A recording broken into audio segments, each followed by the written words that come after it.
Muchas gracias. Les agradezco mucho la oportunidad de hablar ante ustedes hoy. Por desgracia, haré mi charla en inglés porque no aprendí a hablar español, pero esto también, yo no estaba siguiendo lo que él me estaba diciendo de mí, no lo escuché, entonces espero haya dicho cosas lindas. Algo que quiero señalar, yo trabajo en el Instituto de Estudios Ambientales que Francisco ya mencionó, lo cual creo que es un instituto bastante similar al Centro de Ciencias Atmosféricas. También tenemos diferentes grupos de investigación, también no de ciencias naturales, sino de ciencias sociales, y trabajamos juntos en cosas de cambio climático, y también tenemos un grupo con expertos. Lo que quisiera hacer ahorita es que quisiéramos hablar sobre la economía del cambio climático, que es ahora lo más importante en esta disciplina, cuáles son los principales métodos que se están usando, y me gustaría ilustrar esto con ejemplos más prácticos que también se relacionan a casos de estudio que tenemos en México, y espero que esto nos dé algunas ideas, quizá para sus propias investigaciones futuras, y cómo van a poder colaborar con economistas y cómo en juntos podemos hacer un análisis más completo. Estoy hablando demasiado rápido. Perdón, le mandé una notita pidiéndole que no hable tan rápido para no marearlos, discúlpenme. ¿Cuál es la agenda de hoy? Antes que nada, voy a empezar con un poquito de información de contexto sobre la economía del cambio climático, que ha sido el enfoque de esta disciplina, cuál es el propósito de este tipo de análisis y qué tipo de métodos se aplican dentro de esta disciplina. Y después les daré una ilustración de tres métodos principales que se relacionan con los métodos estadísticos que nos indican los impactos del cambio climático en la agricultura, y también un modelo relacionado con las inundaciones y modelos de evaluación de clima y economía. Y estos son modelos que toman una perspectiva más amplia del costo agregado de los impactos del cambio climático y cuáles pudieran ser esto. Y finalmente tendré conclusiones sobre algunas direcciones que toma la investigación futura. Estos modelos que hablé han sido trabajos de investigación junto con Francisco Estrada del Centro de Ciencias Atmosféricas. Lo hicimos para IMEC, para el gobierno mexicano, y los datos se han usado para la comunicación nacional sobre el cambio climático para México. Espero que este material pueda tomar vida con varias ilustraciones que espero también sean muy relevantes para México. Pero antes que nada, algo de contexto. ¿En qué nos enfocamos en el cambio climático? El principal objetivo se usa para estimar el impacto de cambios climáticos o lo que se relaciona con ellos como un desastre natural y cómo afecta esto a la sociedad. Y para expresar esto en una métrica común, los economistas hablamos de dinero, de dólares, por ejemplo, y de esta manera se pueden agregar los impactos para poder comprender mejor los impactos totales, y también se pueden comparar. ¿Cuáles son los principales enfoques de esta literatura? Muchos estudios tratan de agricultura, en producción agrícola, y lo que esto significa en términos del costo-beneficio para el sector agrícola, y también en relación con el uso de la energía. Por ejemplo, cuando se hace más calor en los países más fríos o en países más calientes, se necesita más energía para hacer enfriamiento, y esto se relaciona con los costos. También la productividad de la mano de obra. En Holanda tenemos una onda de calor muy importante ahora, y todo el mundo se la ha tomado con calma, y esto está también bien hacerlo en el verano, pero esto puede afectar negativamente a la economía, puede ser tener impactos en la productividad, en la industria. Muchas industrias, por ejemplo, dependen el modelo para su producción, y esto pudiera afectar la productividad de ciertas industrias y los recursos más naturales como la pesca. La cuestión forestal afecta los ecosistemas, y los economistas trabajan junto con los ecologistas economistas para ver cuáles son los impactos del cambio climático, de la flora, de la fauna, de la biodiversidad, y tratamos de expresar esto en una métrica monetaria, y la gente tiene que pagar para no sufrir estos impactos, y también se afectan en enfermedades, esto tiene que afectar el bienestar humano y también los efectos económicos como el costo en el sector salud y el turismo y los desastres naturales. Les daré mayor detalle sobre las inundaciones en México. Y los estudios se hacen con cierto propósito en mente para tener mayor entendimiento de las políticas o políticas de mitigación, para políticas de adaptación y para evitar gases invernadero. Y la idea es que sí podemos tener una idea sobre cuál es el costo económico o los impactos que llevan al cambio climático y cuánto cuesta evitarlo, haciendo un uso de energía renovable. Ahí podemos hacer una cierta compensación y se puede reducir las emisiones de gas invernadero. Y de esta manera, entonces, estos son análisis de costo-beneficio, especialmente sobre cuál es la trayectoria de reducción de emisiones óptimas. Y también el costo por unidad del cambio climático. Este es un indicativo de cuál que sería el costo. Y los economistas creen que el carbón, imponer impuestos sobre el carbón, esto va a ayudar.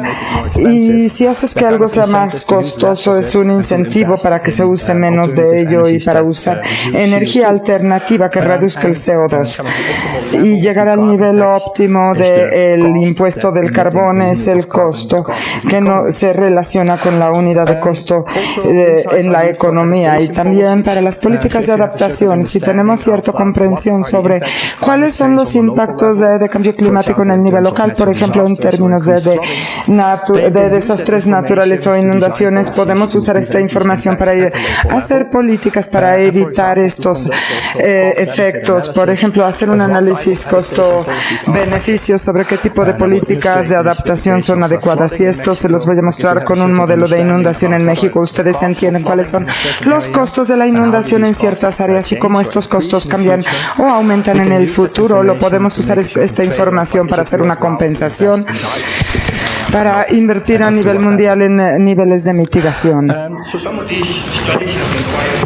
Algunos de estos estudios han influido mucho en la determinación de políticas internacionales y de gobiernos nacionales. Por ejemplo, la economía del cambio climático, que lo hizo el Student Review y que tuvo mucho que ver con la política de mitigar el cambio. No es tan bueno para el medio ambiente ni para la sociedad, pero también puede ser una cuestión económica. Entonces, ¿cuáles son los métodos principales que se usan aquí en esta literatura? Esto lo hablaré en un nivel más alto y después voy a ir a ejemplos específicos ya de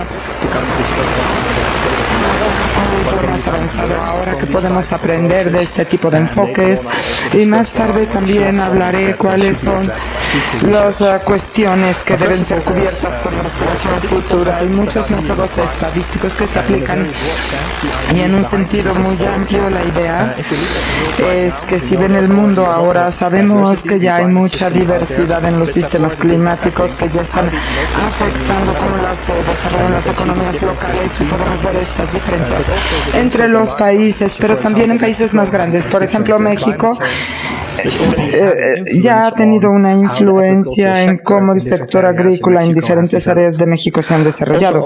Y también con el paso del tiempo hay una fluctuación, por supuesto, en el clima y cambios climáticos, y ahí podemos tratar de vincular esto con los cambios en los indicadores económicos como la productividad agrícola. Y básicamente lo que los métodos estadísticos hacen es que con métodos transversos, series de tiempo o combinaciones de ambos, y con análisis de datos de panel y podemos estimar relaciones entre las variables económicas y las variables de clima, y la idea es que podemos usar esta relación para pensar qué es lo que va a suceder en el futuro con los cambios climáticos. Así podemos extrapolar en base a los escenarios de cambio climático. ¿Cuáles son algunas de las aplicaciones comunes para estos métodos estadísticos que se han usado? La mayoría de los estudios se han enfocado en los resultados agrícolas, la productividad agrícola y cómo esto se relaciona con los cambios de temperatura y en precipitación pluvial, y también en cuanto a la salud se han hecho muchos estudios. Por ejemplo, la relación con el índice de mortalidad. Sabemos que cuando se hace más caliente en un punto aumenta la mortalidad y podemos esto estimarlo estadísticamente.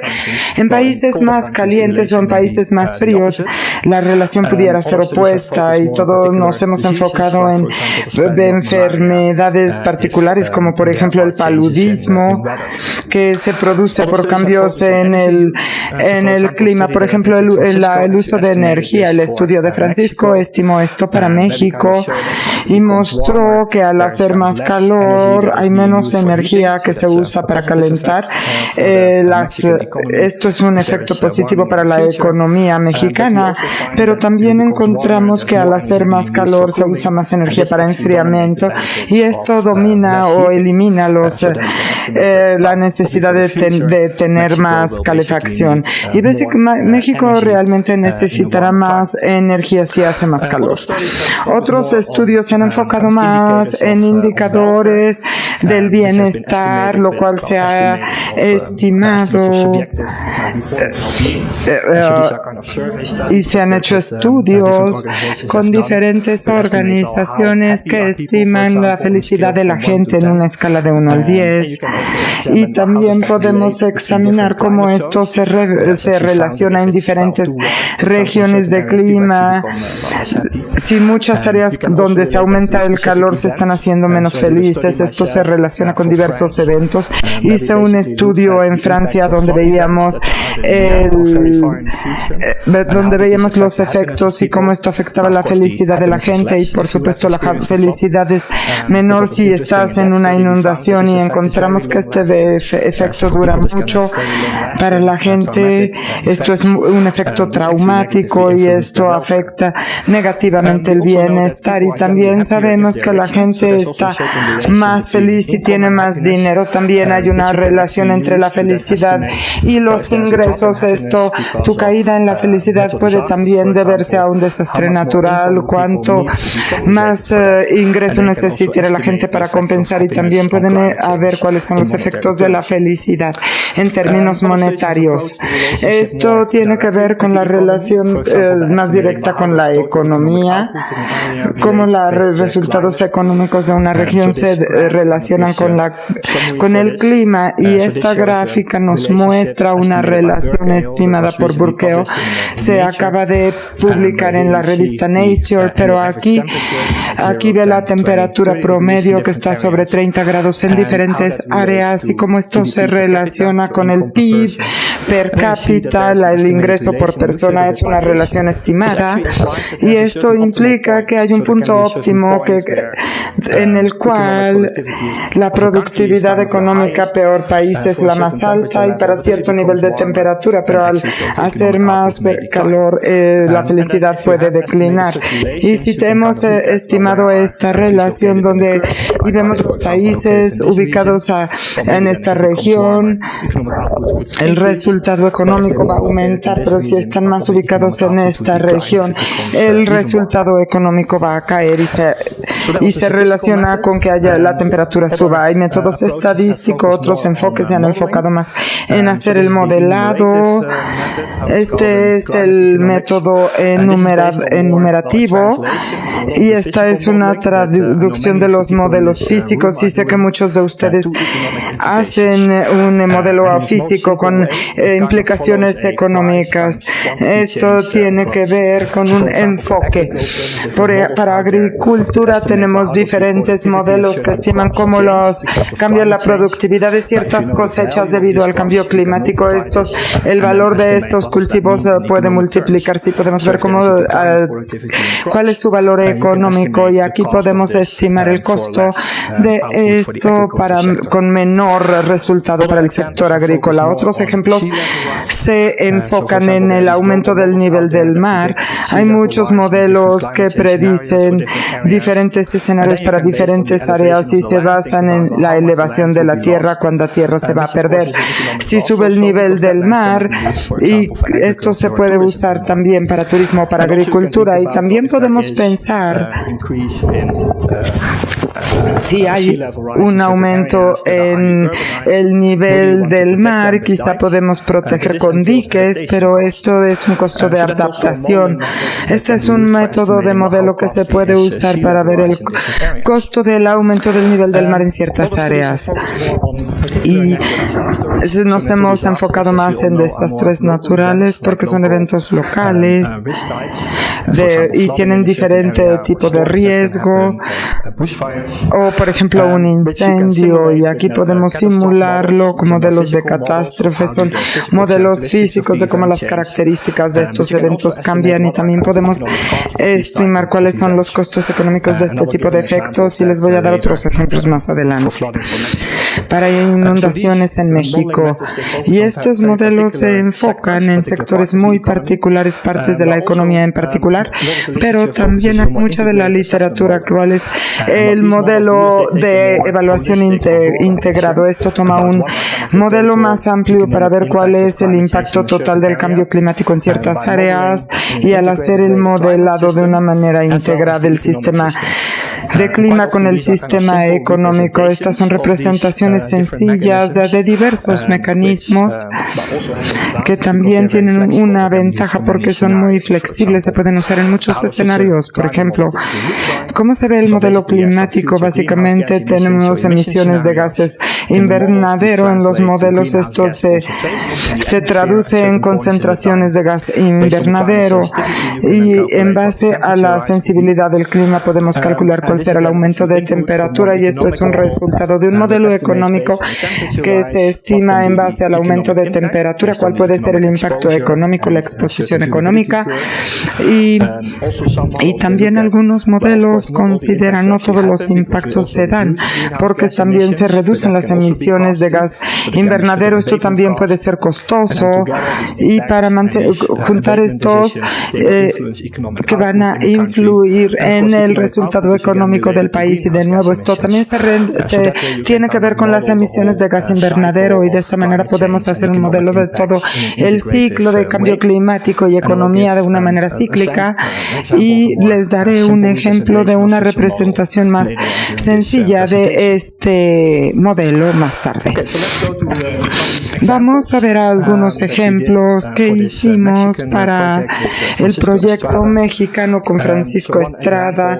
Un ejemplo es más un modelo, método más estadístico que se aplica para evaluar los resultados agrícolas en diversos estados de México y cómo se relaciona esto con las variables climáticas, y en base a estas relaciones estimadas hacemos extrapolaciones debido a la temperatura de cambio climático. ¿Y qué es lo que yo hago con el resultado de agricultura en algún estado en específico? Usamos datos, y entre el año 80 y 2012 vimos cuál es el producto de resultado agrícola por estado, y los variables es la temperatura por temporal y la precipitación, que lo puse como lineal en el modelo, y también lo puse no lineal para ciertos estados, porque con frecuencia estas relaciones en realidad no son lineales, y tenemos variables de control que son el PIB, el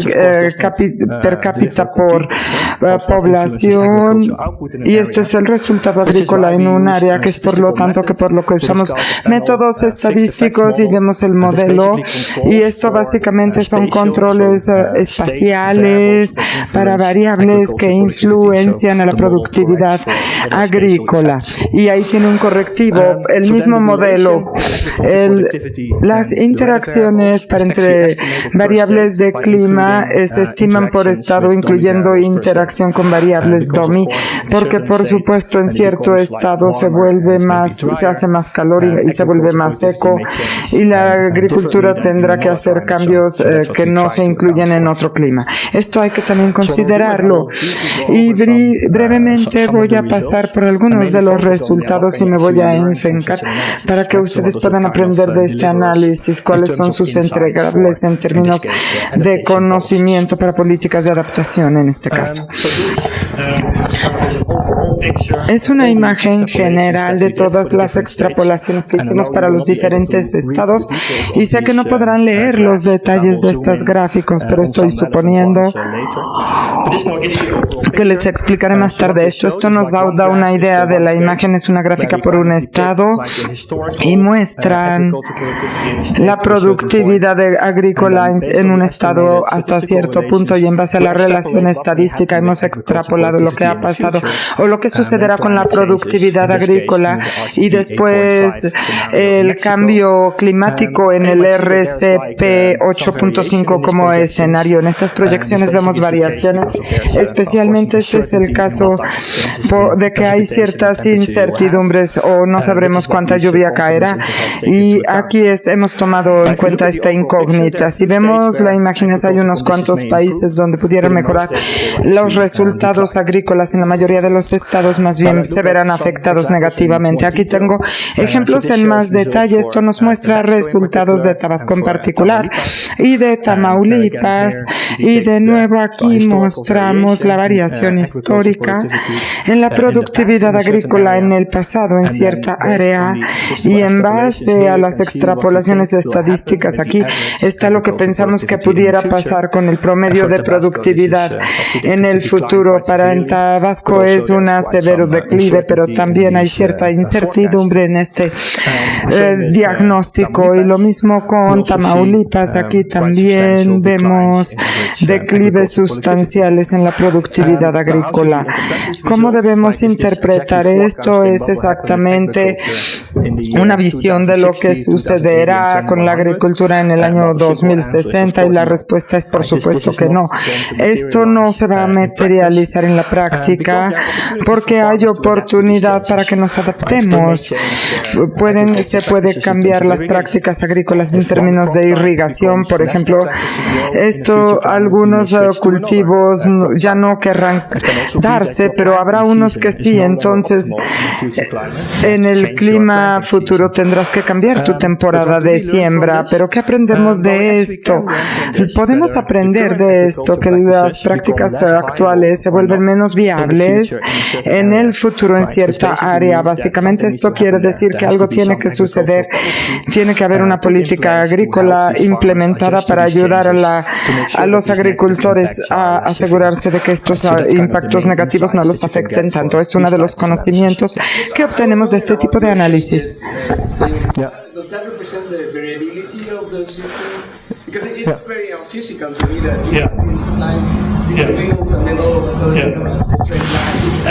Exactamente. Es una buena pregunta. Aquí, por supuesto, vemos la variabilidad natural del sistema. Con las extrapolaciones solo vemos cambios promedio y vemos cómo el promedio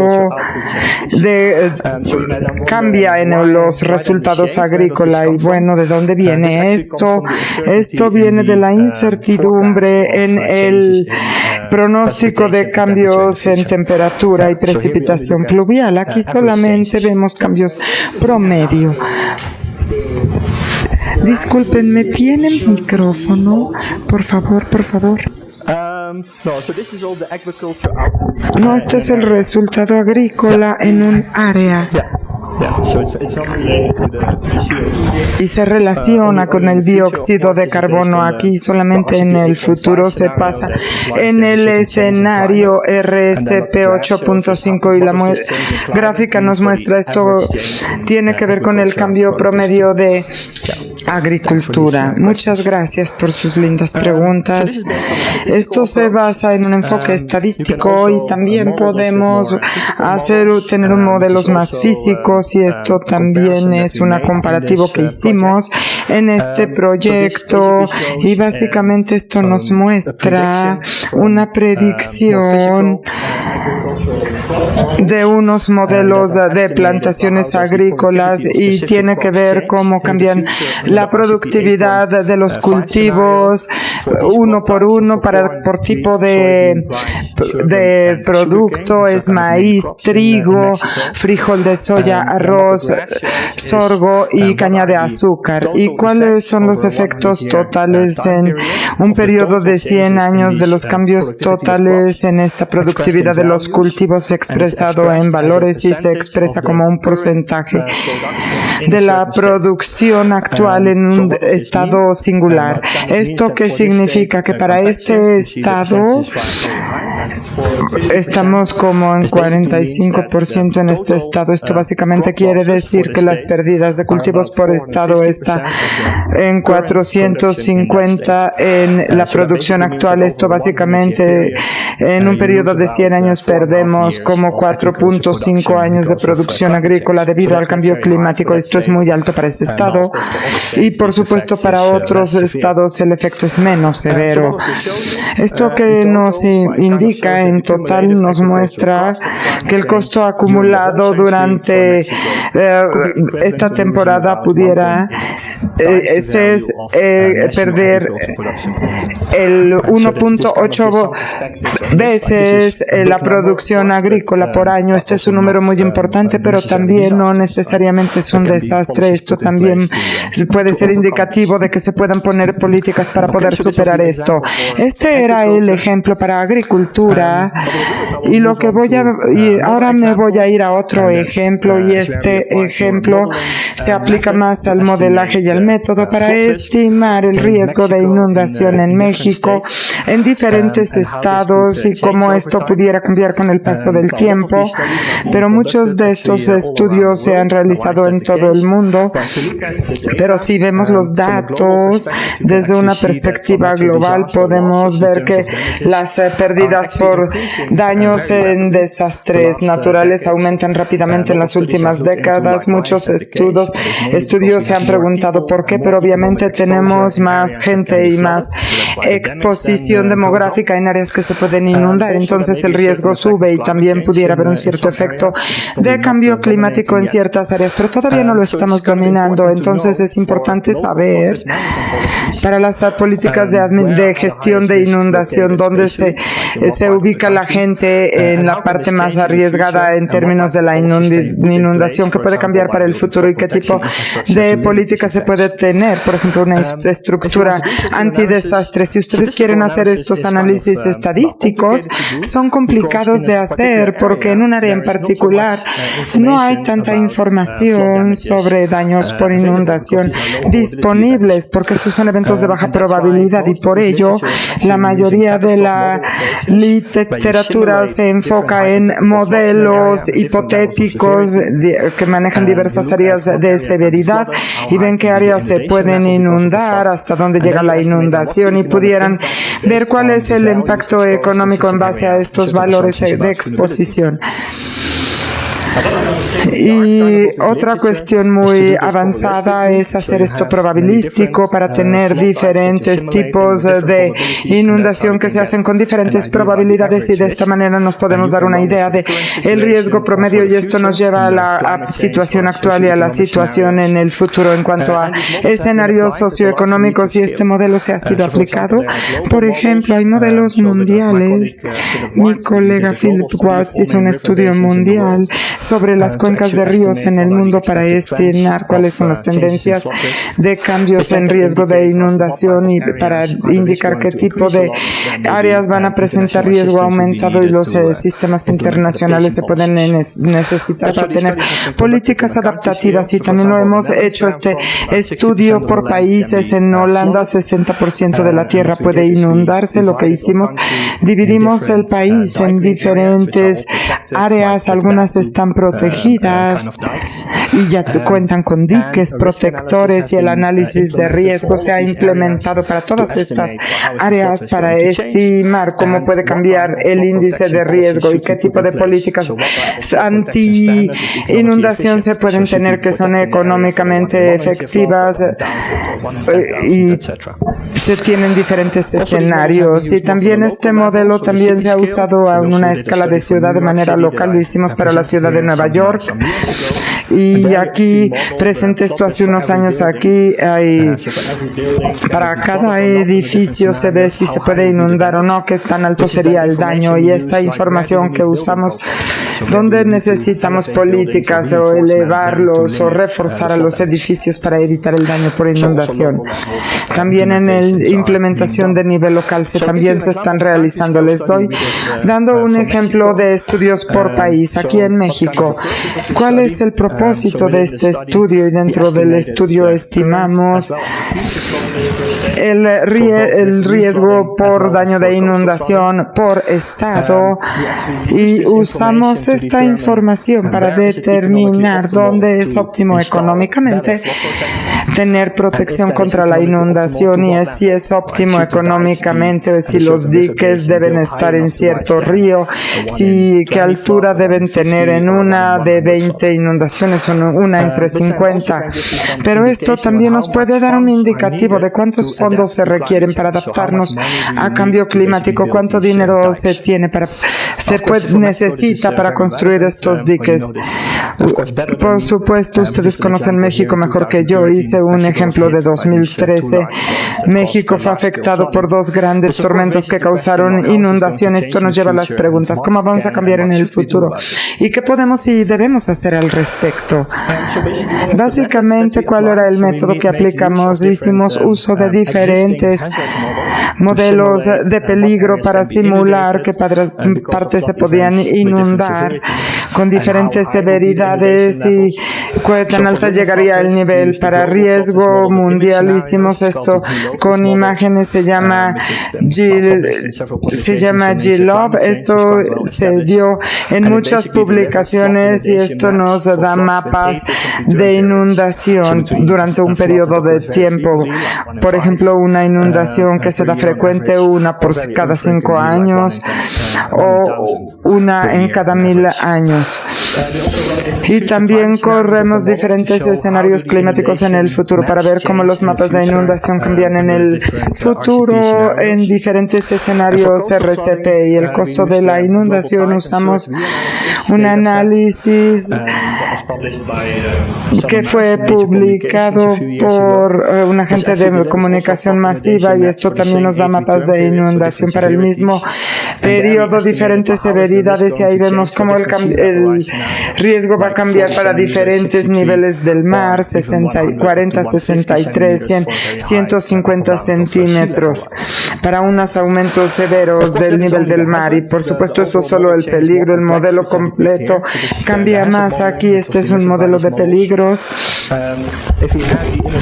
Si tenemos el mapa de inundación para ver qué parte se va a inundar, hasta dónde va a llegar el nivel del mar, lo comparamos esto con mapas de exposición económico en base a clasificación de tierra. Podemos decir esta es un área urbana o natural o agrícola. Estos mapas también indican cuál es el daño potencial máximo de una inundación por metro cuadrado en esta área, y por supuesto cuál sería el daño, hasta dónde llega la profundidad del agua, y esto es lo que estiman las curvas que nos dicen según a cuál altura del nivel de agua, qué porcentaje se pierde para la categoría de uso de suelo. Esto estima el daño económico de estas 8 diferentes inundaciones, y lo podemos ver en una curva de riesgo como esto.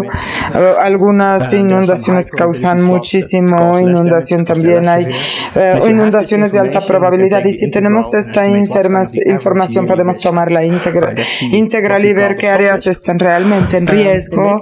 Y al hacer estas estimaciones, también tenemos que tomar en consideración qué protección tenemos contra la inundación. En ciertas áreas pudiéramos poner un dique y el dique pudiera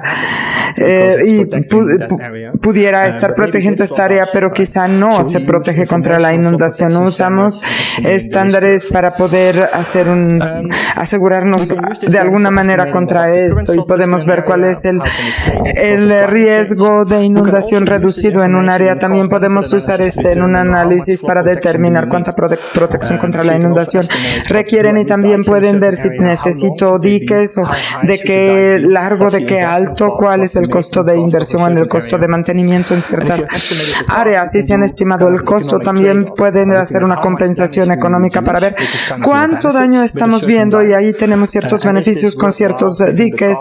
Esto es mundial. Lo pueden hacer con un análisis costo-beneficio para ver qué es lo que les indica para este río. Es óptimo económicamente proteger quizá en el 1/50, pero no en el 1/100. En resumen, este es el esfuerzo de modelo e integración, y les voy a mostrar resultados.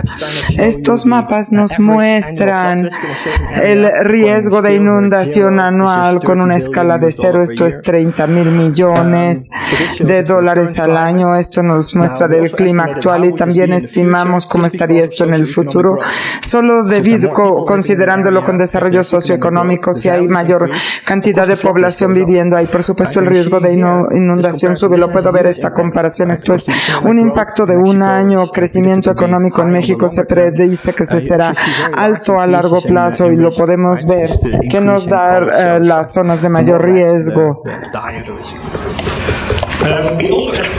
Y también estimamos esto, además, con un escenario de RCP 2.6 y 8.5.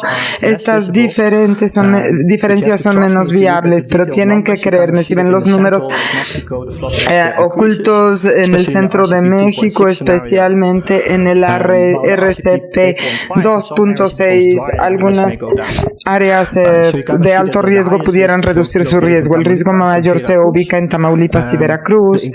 El aumento de riesgo con el cambio climático se da en los estados centrales. Esto es inundación por río solamente, pero en un área como Tabasco sí se vuelve más seco. Pudieran tener problemas en el futuro. Esto nos da alguna indicación de cambio de riesgos en diferentes áreas. Esto solamente es por inundación causada por ríos, y esto también lo hicimos por inundación costera, pero lo que vemos tenemos un efecto de aumento económico y exposición. Si tienen el clima constante y solamente vemos el crecimiento económico y de población, vemos lugares en estas diferentes áreas, y nos muestra si aumenta el nivel de riesgo del mar. ¿Cuánto aumenta tu nivel de riesgo? Esto llega hasta 100 y 150 centímetros de aumento en el nivel del mar. Entre más alto sea el número, más alto el riesgo de inundación. Lo que podemos aprender de esto es que en algunas áreas el riesgo aumenta demasiado, como en Sonora, en Baja California Sur, y también en Yucatán. Y entonces lo que dije, básicamente debemos usar esta información para hacer el análisis costo-beneficio de cuál es el estándar óptimo de protección contra la inundación para ríos, al igual que para áreas costeras, y esto nos muestra los resultados para ríos.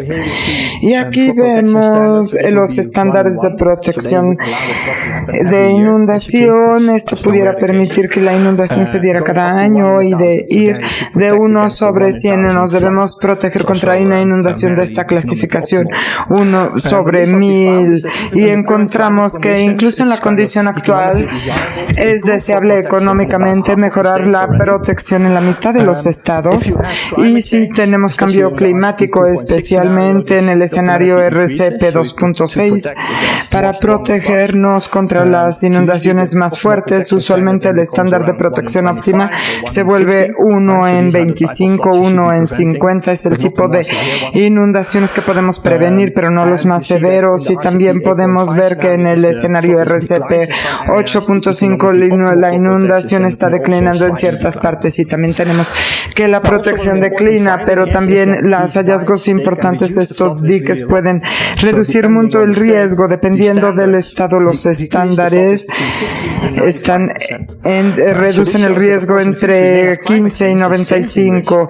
Entonces estamos detectando el riesgo, pero con las políticas también podemos tener buenas políticas de adaptación. Este es el mensaje positivo, pero esto es muy costoso hacerlo, y también debemos estimar cuál es el costo de llegar a estos estándares de protección, pero será como 180,000 millones de dólares, es como $1 millón al año. Es bastante costoso lograr esto.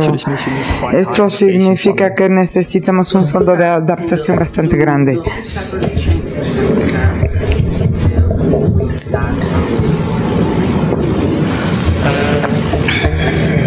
¿Puede repetir, por favor?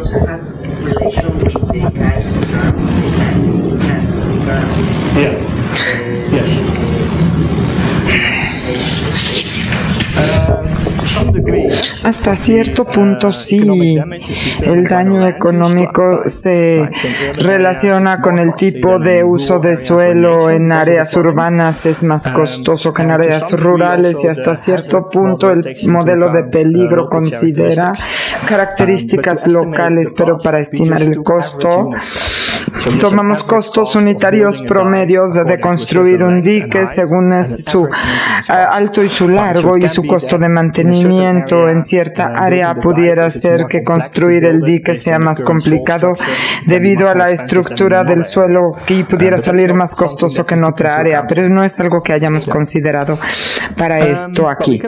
Pero también podemos hacer esto también para la costa. Y si vemos los centros de protección económica para el costo, podemos ver que ya son muy altos en ciertas áreas. En la condición constante de clima, por supuesto, con cambio climático aumenta, y algo que también es notable es que la zona de protección óptima está aquí, está una en 100 o más alta, y esto es muy diferente a una inundación de ríos. Es óptimo económicamente reforzar la costa que los ríos, pero ¿por qué es así? Si usted necesita proteger estructuras pequeñas del costo, el costo es menor de hacerlo así, y protegerás más, será más benéfico. Y también vemos que es muy efectivo, 90% del riesgo puede reducirse por los estándares, y quisiera decir que el costo de protección para la costa es menor y se estima en 2.5 mil millones de dólares, es mucho más viable. Y es bueno saber que el costo unitario de un dique para la costa es más alto que un dique para el río, porque tienes que tener más estructuras que proteger, y eso se vuelve más costoso por eso. Y ahora me voy a ir al tema final, que es ciertos modelos de evaluación integrados, y estos modelos socioeconómicos tratan de ser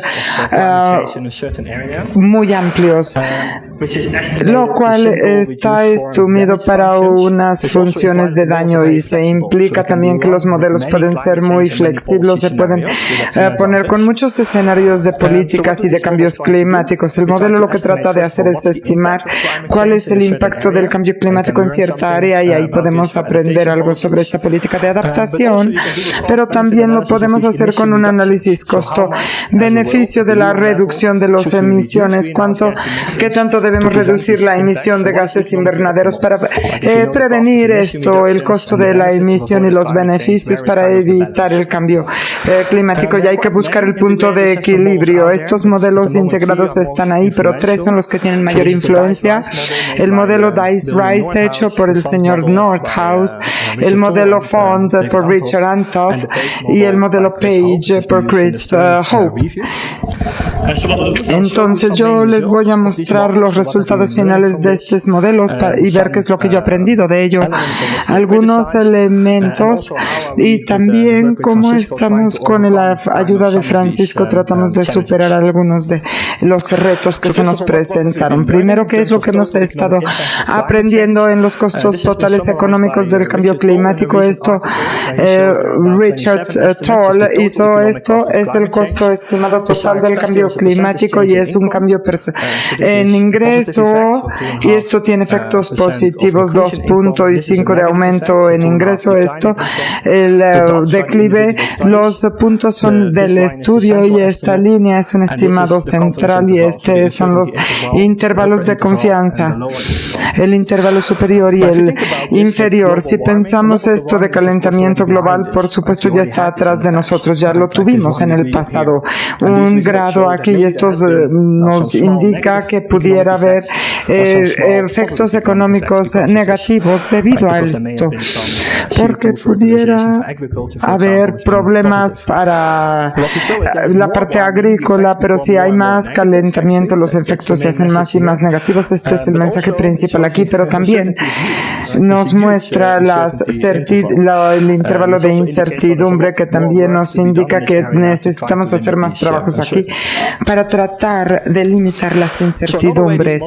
De otra manera, se ha usado esto para indicar cuántas emisiones deben reducirse en el nivel real, cuál es lo que económicamente óptimo hacerlo, y el mensaje está ilustrado aquí por Nordhaus y esto nos muestra en morado el modelo, cuántas emisiones tendríamos si no hubiera políticas de clima. Nada cambiaría, la economía crece, hay más gente en el planeta, las emisiones llegan hasta que llegan hasta el 2100, que es lo óptimo económicamente debido a las reducciones.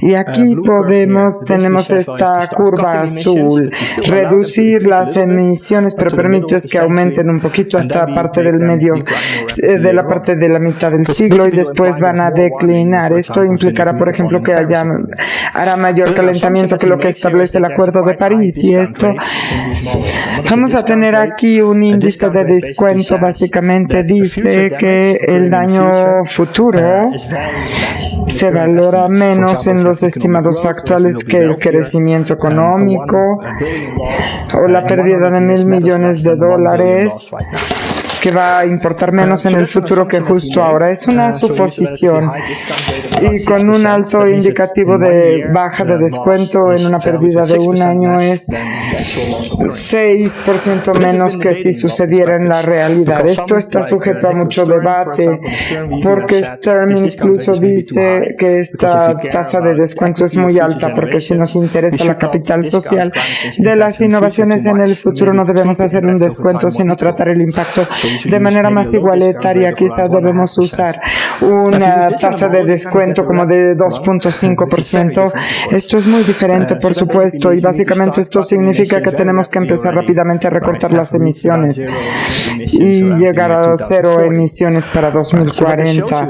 Lo que nos muestra es que ciertas suposiciones sobre cómo valoramos los daños futuros comparados con los valores actuales tiene una influencia muy alta en los resultados del modelo, y esto es algo que la economía puede tratar, porque depende del punto de vista ético también.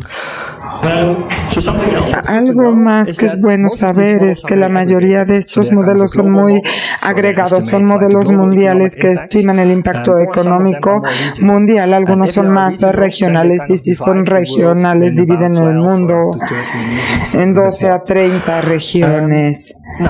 Ahora, estos modelos también se pueden usar para estimar el costo total estimado del cambio climático, y también se puede poner como el costo unitario, por ejemplo, el costo unitario del carbón, y si quieres tenerlo, lo debes tener en este. Si tienes una diferenciación regional también, pues el costo actual por país, y aquí se hace de una manera muy simplista. Si se tiene más exposición, habrá más cambio climático y ahí podemos hacer una división como esta. Pero en términos de aprender para las políticas de adaptación aprendemos muy poco porque sabemos el costo total de cambio climático en todo Estados Unidos. ¿Qué puedes aprender de esto por el tipo de política de adaptación que se tiene que poner? Esto es demasiado agregado y por eso algunos de estos resultados han sido criticados. La gente ha estado diciendo muchas cosas, pero esto no representa también el riesgo de cambio climático. Los modelos se hacen con una muy alta incertidumbre, pero esto incluye mucha flexibilidad y aquí nos vamos a ir al nivel local, que lo que se muestra en la publicación de cambio climático del año pasado, pero esto se aplica a todo. Y esto nos muestra 1.600 ciudades. Si se hace más calor debido al cambio climático, también habrá calor adicional a nivel local. Y por supuesto, si hay más calentamiento, pudiera haber más sufrimiento económico. Lo que hemos visto es que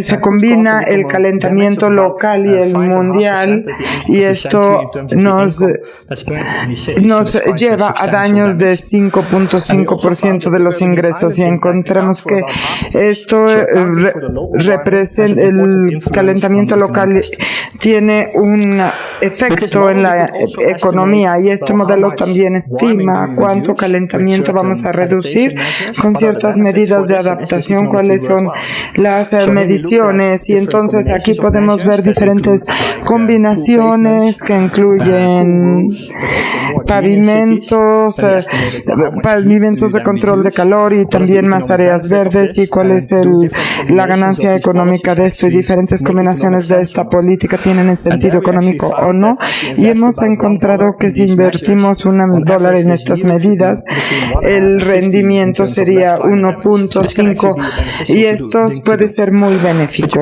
pero solamente podemos hacer estos cálculos si tenemos un modelo. Esto fuera solo para ciudades, pero también estamos viendo el nuevo modelo integrado y podemos tomar una visión más amplia.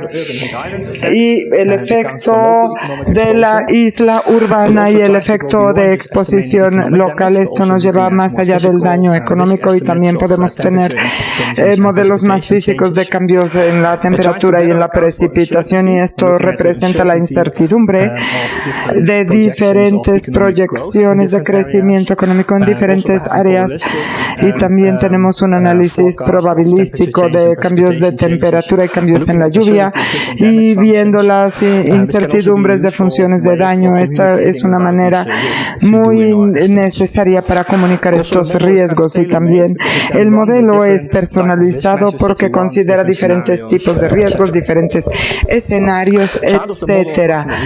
¿Y cómo se ve el modelo para el escenario socioeconómico? Vemos los sistemas coexistentes que en el nivel local, el nivel regional, el nivel de la celda de la rejilla. Hicimos estos escenarios para 3 diferentes grupos de modelado. ¿Cómo se ve? Se ve así. Aumenta el crecimiento y valor económico en el nivel global y local, y en el nivel local esto se traduce en más exposición económica que determina los impactos económicos en el modelo. Esto usa Magic.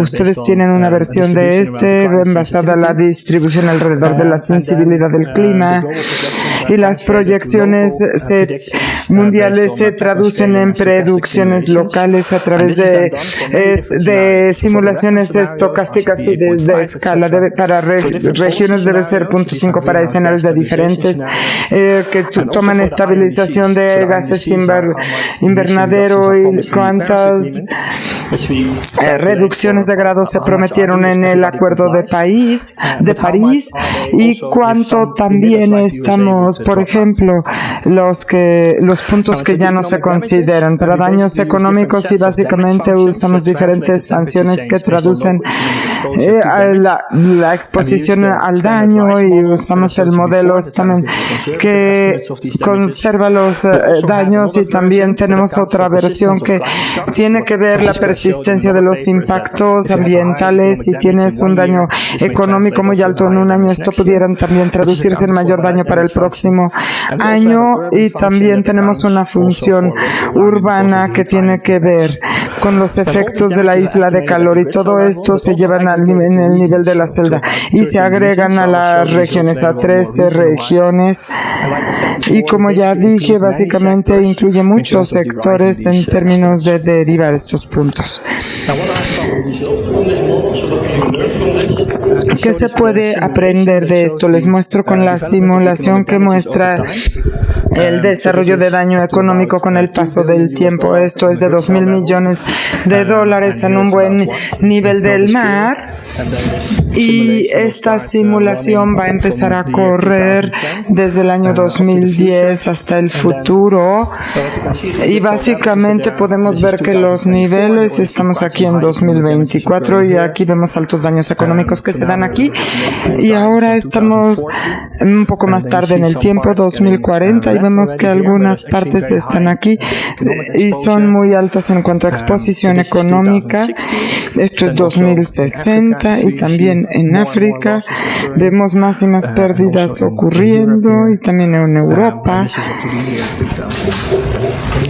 Aquí llega hasta el 2080 y llega hasta el 2100. Podemos ver niveles más locales de lo que estamos esperando en términos de impactos económicos. Otra manera de correr el modelo es ver cuáles son lo bueno de los acuerdos. Si vimos el Acuerdo de París, cuánto daño económico estamos evitando, y esto es lo que esta tabla nos expresa como porcentaje del RSP. Pero esto asume que todos los países cumplen con el Acuerdo de París, pero cuando se salió a Estados Unidos y los daños económicos eran grandes y los beneficios se reducieran, por supuesto, y esto es lo que nos muestra esta tabla. Voy a señalar efectos interesantes estimados. Por ejemplo, si todo el mundo cumpliera con el INDC, Estados Unidos tendría esta ganancia. Si Estados Unidos se salió y solamente tienes un 2 a 4% de beneficio, esto también es dañino para Estados Unidos mismo, especialmente los impactos son muy altos de cambio climático en África. Quiere decir que para el INDC actual, el daño está como en el 24% hasta 216, pero si Estados Unidos se saliera, estos beneficios son mucho menores para África, estarían entre 10% a 63%.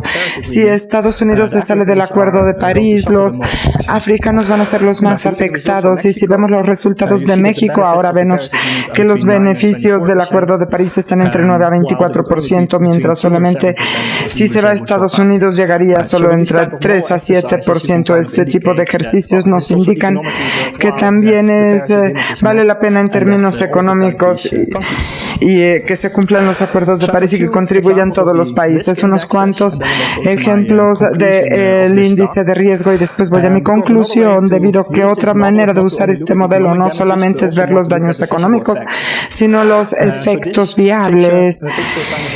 La imagen nos muestra la estimación del modelo cuando se va a llegar a cierto nivel de la celda de la rejilla con una probabilidad del 50%. En un tiempo se va a dar una caída, y en dónde y cuándo, y si tenemos una mayor, vamos a subir más de 4 grados, será terrible para los ecosistemas. En muchas partes del mundo es muy probable que tenemos que el 50% más vaya a llegar a este punto pronto, pero vamos a suponer que tenemos el Acuerdo de París y lo respetamos, y este riesgo se reduce bastante. Si comparamos esta gráfica con la otra, quizás sea difícil, pero este umbral de temperatura agricultura ha cambiado como en 20 años. Hay más tiempo para adaptarnos al cambio climático y es otra manera de expresar los beneficios con las políticas. Y aquí podemos ver un índice de riesgo de multivariación. En cierto nivel de celda tendrá un aumento de temperaturas como de 4 grados, una baja de lluvia de más del 10% y pérdida económica bastante alta también. ¿Y cuándo va a darse esto? Esto se da en diversas partes de África, en el sur de Europa, algunas partes de Latinoamérica, pero si tienes el Acuerdo de París, el riesgo es mucho menos y ahí puedes ver que menos países sufren por estos cambios físicos tan altos de cambio climático. Algunas conclusiones y puntos para investigación futura. Espero que tengan apreciación por la economía del cambio climático y qué podemos hacer con este tipo de estimados. Ahora podemos tener conocimiento sobre cuál sería el costo por unidad de CO2 en términos económicos. Este puede ser un indicativo como esto nos puede dar conocimiento sobre las ventajas económicas de los acuerdos internacionales como el Acuerdo de París, cuántos daños estamos evitando. Puede ser una medida importante para mantener a la gente que decide a bordo, y también estudios muy locales como el estimado de riesgos por inundación en México, qué tipo de protección ante la inundación se puede tener, y ustedes pueden tener pautas de las políticas, pero hay algunas limitaciones también. Y si vemos los métodos estadísticos como las extrapolaciones que les mostré con agricultura, hay muy poca investigación que se ha hecho sobre la adaptación.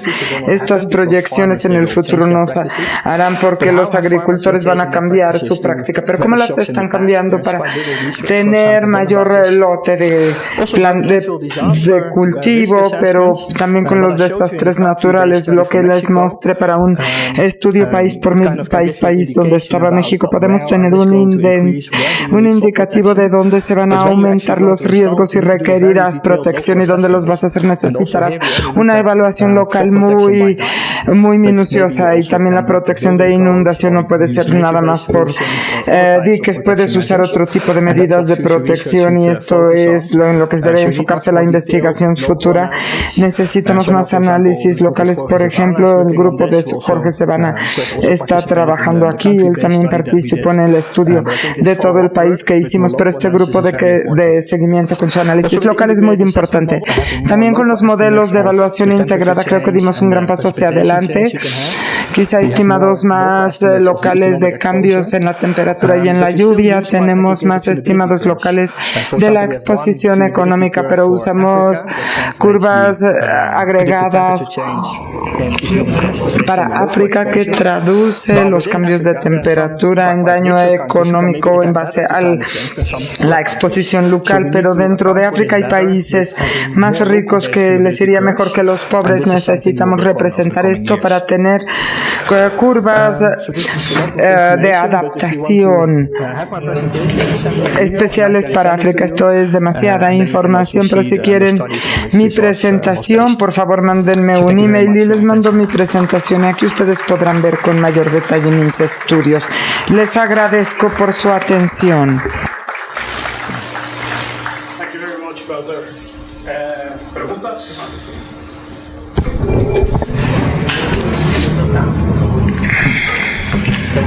For this very interesting talk. This is based on all the calculations. Le agradezco su interesante presentación. Estos costos económicos se basan en daños, pero la evolución dice que tienen los mismos impulsores que el cambio climático. Tus cifras de las proyecciones de los estados iban a incluir cambios por año, las formas y todo esto será totalmente diferente, al igual que las dos tablas de comparación de si te quedas o no en el Acuerdo de París, incluyendo impactos de contaminación de aire, y esto hará grandes diferencias. Creo que su punto es muy válido. Hay estudios más locales que considerarán una combinación de diferentes factores, incluyendo la contaminación del aire, y lo que significa esto. Y se deben enfocar solamente muchos estudios en cuál es el impacto del cambio climático para poder saber cuáles son estos impactos, pero la idea es que si tienes estimados de que pudiera deberse al cambio climático el costo de presentar cambio climático, podrás dar asesorías sobre políticas específicas de cambio climático. Esta es la razón principal, pero para tener estimados más exactos habrá que tomar en cuenta todos los demás aspectos. De acuerdo con usted. Hola, muchas gracias por su presentación. Mi pregunta iba en la misma dirección. Y esto ha sido muy bueno a partir del entorno de la ONU, enfocándonos en contaminantes del aire, y había una evaluación regional, había una mundial hecha en 2011, pero otra que salió este año para Latinoamérica y el Caribe, y veo que sus impactos son bastante menores en esta región, y quizá se deba por el mismo punto que mi colega señaló, que no se incluyeron la contaminación del aire y de las partículas de PM2.5 como un costo de salud. Si usted incluye esto, incluso en una región no tan vulnerable a pérdidas, ahí empezará a haber impactos para el 2050 en lugar de para 2080. Como nos mostró, quizá usted pudiera pensar en incorporar al menos en el modelo de la ciudad. Creo que sería muy útil incorporar esto, y recientemente, creo que es en octubre, el lanzamiento oficial de el lanzamiento de contaminación por partículas. También para Asia, que ya se ha terminado ahora, esto también incluirá el costo estimado, por supuesto, pudiera ser comparable, y esto creo que sería un estimado por debajo. Muchas gracias, es muy buena su sugerencia.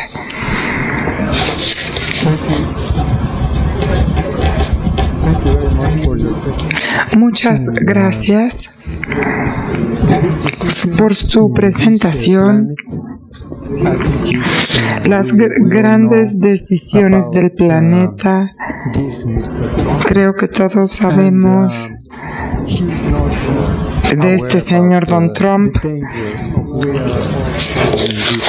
y él no está consciente de los peligros que tenemos en este mundo con tanta población.